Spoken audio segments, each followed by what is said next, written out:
मिसराज IAS academy में आप सभी का स्वागत है। और आज हम लोग एक बहुत ही महत्वपूर्ण टॉपिक पर बात करने वाले हैं जिसका नाम है समाज की भारतीय संकल्पना। समाज की भारतीय संकल्पना यानी Indian concept of the society, यानी कि भारतीय समाज पूरे विश्व समुदाय के बारे में या अपनी सामाजिक व्यवस्था के बारे में क्या सोच रखता है। ये एक बहुत ही महत्वपूर्ण टॉपिक है जिस टॉपिक पर आने वाले बहुत सारे टॉपिक निर्भर करते हैं। अगर हम भारतीय समाज की बात करें तो भारतीय समाज को समझने के लिए यानी इसकी संकल्पना को समझने के लिए हम इसे दो भागों में बांट सकते हैं। पहला हिस्सा है प्राचीन भारतीय समाज की संकल्पना, यानी हमारा जो भारतीय समाज का जो प्राचीन स्वरूप था, ancient form of the Indian society, वो अपने समाज के बारे में क्या सोचता था। और पिछले कई हजार सालों में जो भारतीय समाज में बदलाव आए हैं और खासकर आधुनिक भारतीय समाज की संकल्पना क्या है, इन दोनों चीजों को अगर एक साथ अपन मिलकर देखेंगे तो संपूर्ण भारतीय समाज की संकल्पना हमारे सामने आ जाएगी। और इसको समझने के लिए हम अगले बिंदु पर चलते हैं। अगर हम प्राचीन भारतीय समाज की बात करें तो देखिए क्या क्या विशेषता हमें देखने को मिलती है। अगर प्राचीन भारतीय समाज की बात करें तो सबसे पहली चीज जो हमें दिखेगी, सबसे पहली चीज जो हमें दिखेगी वो हमारे भारतीय समाज में है पुरुषार्थ। पुरुषार्थ का मतलब है धर्म, अर्थ, काम और मोक्ष।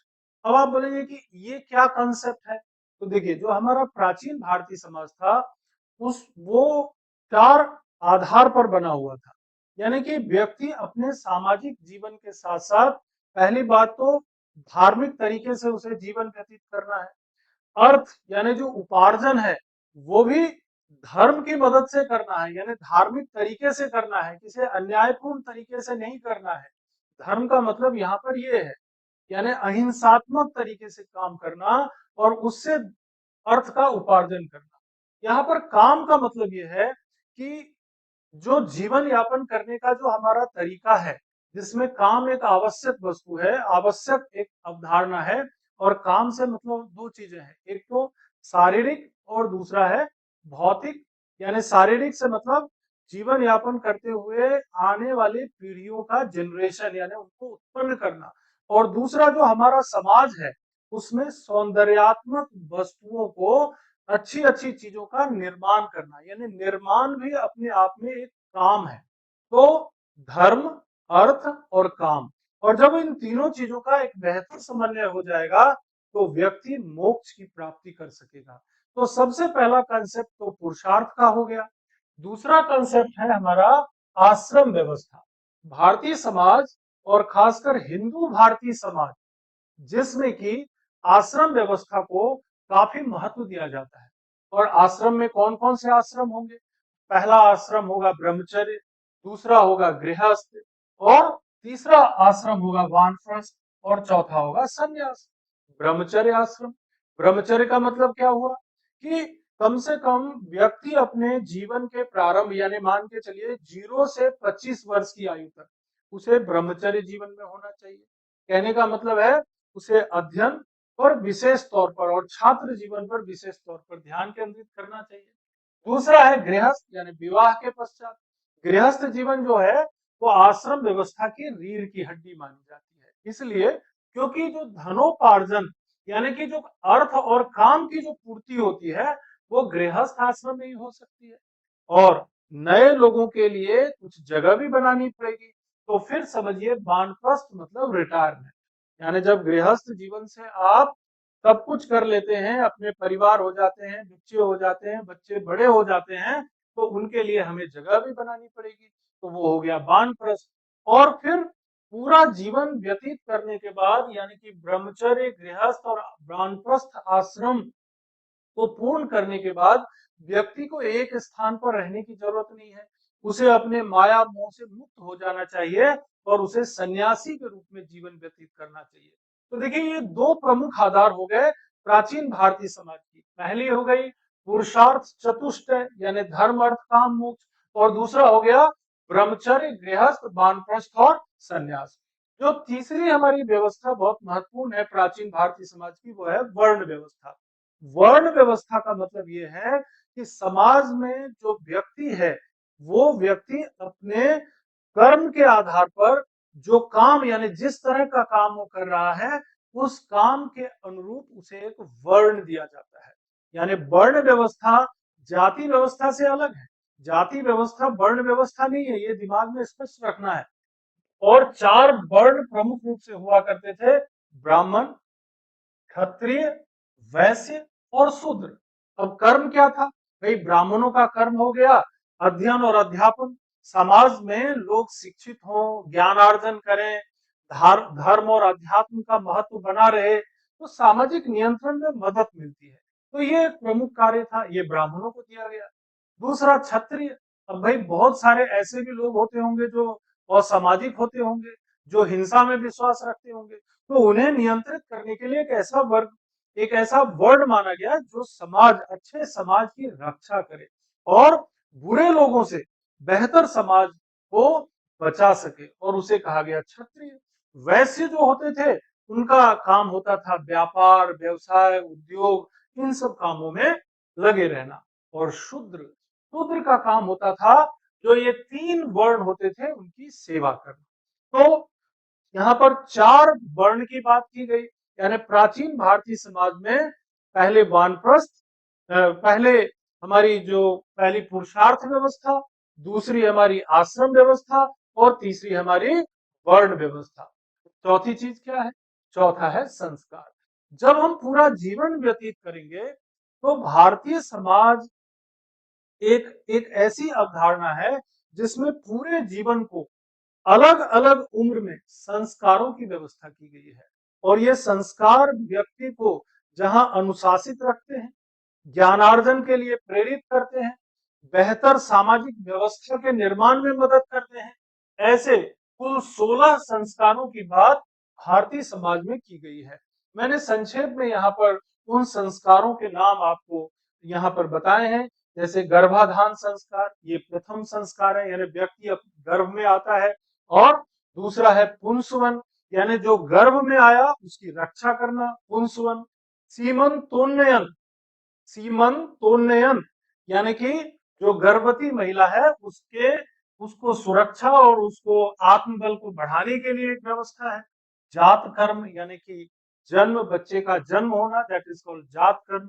नामकरण यानी जो बच्चा पैदा हो गया उसका नामकरण करना, ये भी एक संस्कार है। फिर उसको घर से बाहर ले जाना, कुछ महीनों तक बाहर नहीं ले जाते हैं, फिर बाहर ले जाना। निष्क्रमण, अन्नप्राशन यानी कि उसको कुछ खिलाने की व्यवस्था करना जिससे कि वो अनाज खाने लग जाए। फिर चूड़ाकरण यानी कि उसके जो बाल वगैरह होते हैं उसकी कटिंग वगैरह करना, यानी शुरुआत करना। ठीक, चूड़ाकरण। कर्ण वेधन यानी कि कान में कर्ण वेधन किया जाता है, ये भी एक संस्कार है।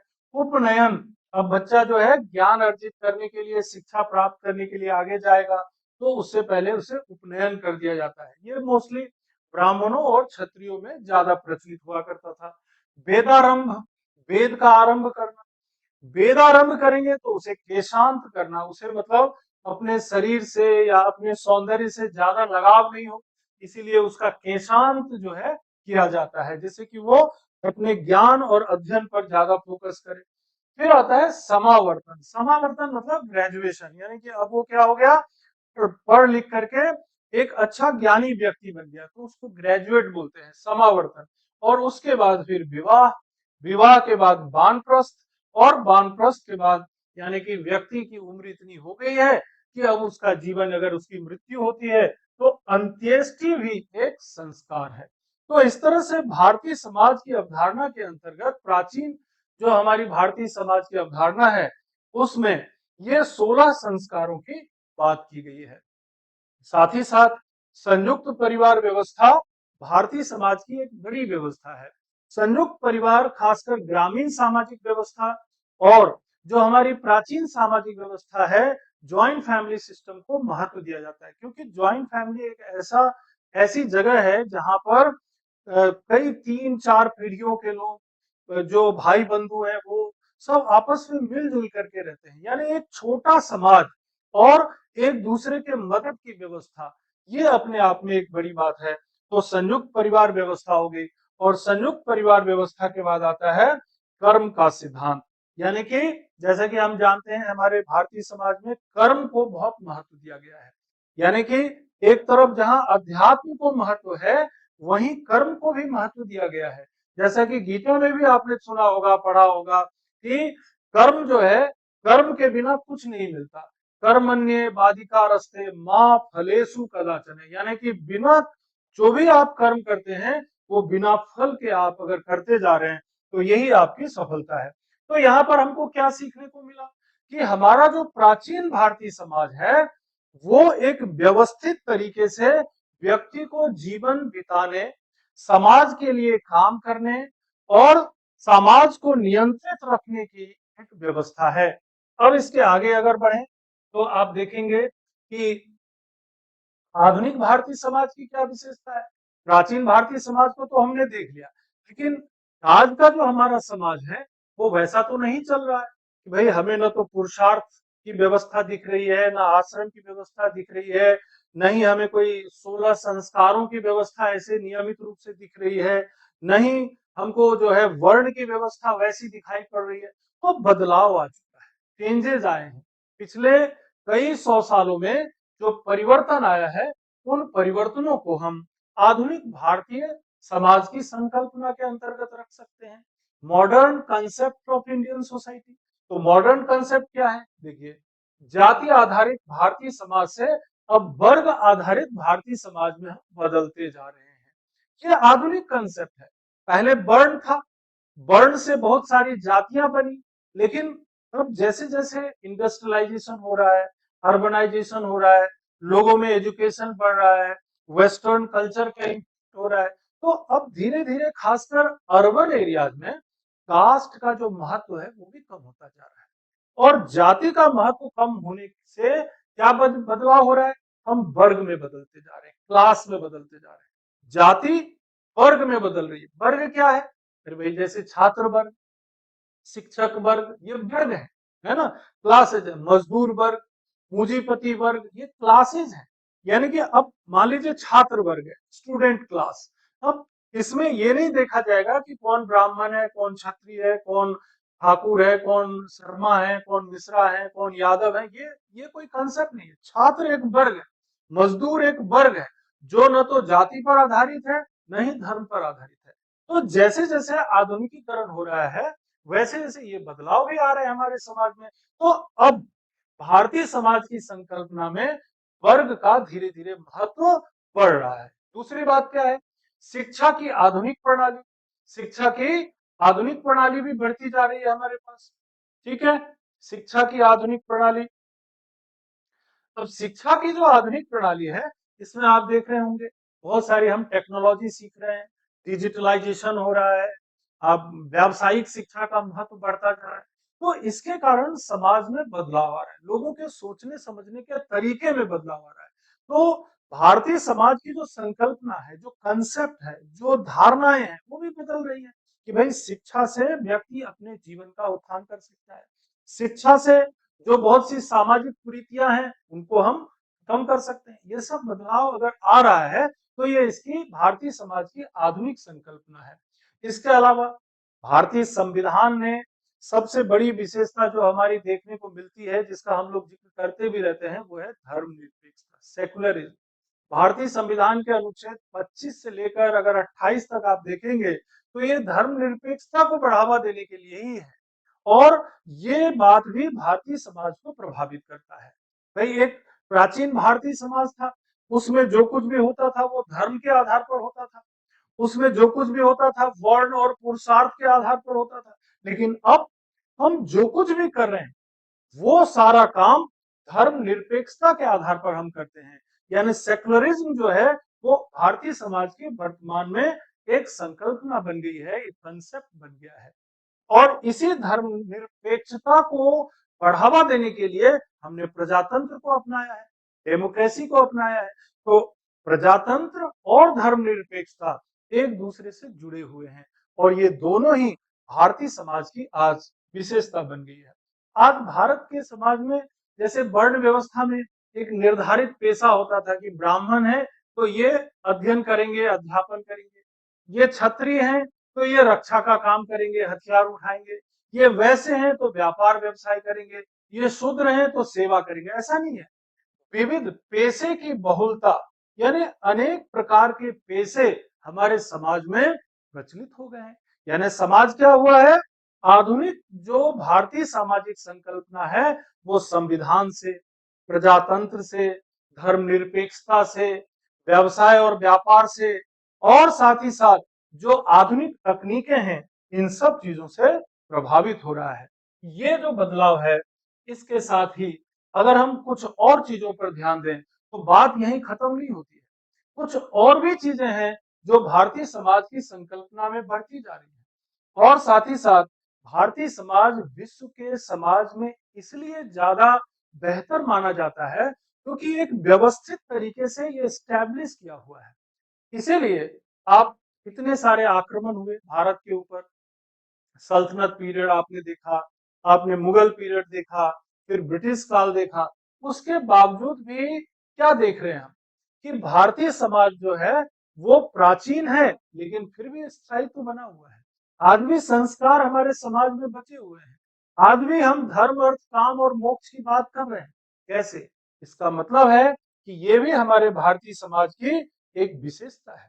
ये भी हमारे भारतीय समाज की एक विशेषता है कि हम भले ही कितना ही प्राचीन हो, लेकिन अगर उनको पालन करने से हमारे समाज की बेहतरी हो रही है, उसका बेटरमेंट हो रहा है, वो इम्प्रूव कर रहा है, उससे सामाजिक नियंत्रण बन रहा है, तो हम उसे मानते हैं। और यही प्राचीनता और स्थायित्व अपने आप में बहुत बड़ी विशेषता हो जाती है। Tolerance, tolerance is also the characteristic of the Indian society. इतने आक्रांता आए, मुगल आए, सल्तनत आए, ब्रिटिश आए, सभी लोग भारत में रहे।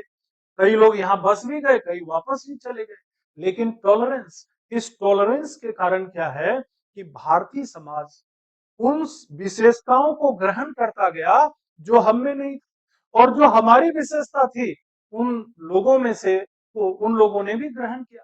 तो हम टॉलरेंट हैं, यानी हम विभिन्न धर्मों के से कट्टर रूप में विरोध नहीं करते। हम सहिष्णु हैं। अगर कुछ अच्छी चीज दूसरे धर्म में भी है, अगर कोई अच्छी बात दूसरे समुदाय में भी है, तो हम उसे सीखने का प्रयास करते हैं। ये भी भारतीय समाज ने ही हमें सिखाया है। और इसी को आप यूं भी कह सकते हैं कि हमारी जो एक्सेप्टेंस है, हमारी जो ग्रहणशीलता है, ये भी काफी अच्छी है। इन सब के अलावा आध्यात्मिकता और भौतिकता में समन्वय, ये भी एक खासियत है। खासकर जब प्राचीन और आधुनिक भारतीय समाज की संकल्पना को आप मिला देंगे तो एक चीज हमें देखने को मिलेगा कि एक तरफ जहां हम प्राचीन जो हमारी व्यवस्था थी, चाहे वो पुरुषार्थ हो, चाहे वो आश्रम हो, चाहे कर्म हो, या अध्यात्म हो, या धर्म हो, हमने उसे भी नहीं छोड़ा। और दूसरी तरफ जो बदलाव आए हैं, चाहे वो संविधान का प्रभाव हो, चाहे प्रजातंत्र हो, चाहे धर्मनिरपेक्षता हो, चाहे वो सहिष्णुता हो, इनको भी नहीं छोड़ा। इसका मतलब क्या हुआ कि भारतीय समाज आज अगर बेहतर स्थिति में है, अगर विश्व समुदाय भारत की ओर टकटकी लगाकर देख रहा है कि भाई ये लोग जो कर रहे हैं ये लोगों के जीवन के लिए बेहतर है, सामाजिक व्यवस्था के लिए बेहतर है, इससे इनके पारिवारिक व्यवस्था ठीक चलती है, इससे इनके स्वास्थ्य जो है ये बेहतर रहता है। जैसे योग, योग तो आज आप जानते ही हैं विश्व स्तर पर मनाया जाने लगा है। 21 जून को हम योग दिवस के रूप में मनाते हैं। यानी योग जो भारतीय प्राचीन भारतीय सामाजिक व्यवस्था की एक विशेषता है, वो आज विश्व की व्यवस्था बन गई है। संयुक्त राष्ट्र संघ ने भी इसे स्वीकार किया है। तो इस तरह से हम ये महसूस करते हैं कि प्राचीनता और आधुनिकता का समन्वय भारतीय सामाजिक व्यवस्था में हम देख सकते हैं। इन्हीं विशेषताओं के कारण विविधता में एकता वाली भारतीय समाज विश्व में सर्वश्रेष्ठ है। विविधता में एकता, ये भी अपने आप में खासियत है। ज्योग्राफिकली दो एरिया अलग अलग हो सकते हैं, कल्चर वाइज दक्षिण भारत की संस्कृति और उत्तर भारत की संस्कृति अलग हो सकती है, पूर्वी भारत की विचारधारा और पश्चिमी भारत की विचारधाराओं में अंतर हो सकता है, लेकिन इन सब के बावजूद भी भारत की संस्कृति एक ही है, इंडियन कल्चर एक ही है। और यही खासियत है कि विश्व में भारत का एक सामाजिक और सांस्कृतिक व्यवस्था का एक नाम है। विश्व के अनेक देश आज भारत की योग, कला, संस्कृति और उनके देश में इन सब चीजों का अनुसरण कर रहे हैं। कहने का मतलब ये है कि इंडियन कंसेप्ट ऑफ सोसाइटी एक ऐसी अवधारणा बन गई है जिसको अपनाए बिना जीवन को पूर्णता नहीं दी जा सकती, और फिर अगर जीवन को पूर्णता नहीं दी जा सकती तो अल्टीमेटली आपको भारतीय समाज की जो परिकल्पना है, जिसमें पुरुषार्थ है, जिसमें आश्रम है, जिसमें वर्ण है, जिसमें कर्म है, जिसमें आधुनिकता का भी समावेश किया गया, संविधान की व्यवस्था को भी अपनाया गया, प्रजातंत्र को भी महत्व दिया गया, और इन सब चीजों को मिला करके एक ऐसी व्यवस्था जो कि पूरे विश्व को प्रभावित कर रही है, वही इंडियन कंसेप्ट ऑफ सोसाइटी है। अगर आपको हमारा ये लेक्चर अच्छा लगा हो, हमारी ये वीडियो अच्छा लगा हो, तो प्लीज इसे सब्सक्राइब करिएगा, शेयर कीजिएगा और कमेंट भी करिएगा। और अगली क्लास में इसके अगले टॉपिक के साथ हम फिर मिलेंगे। धन्यवाद।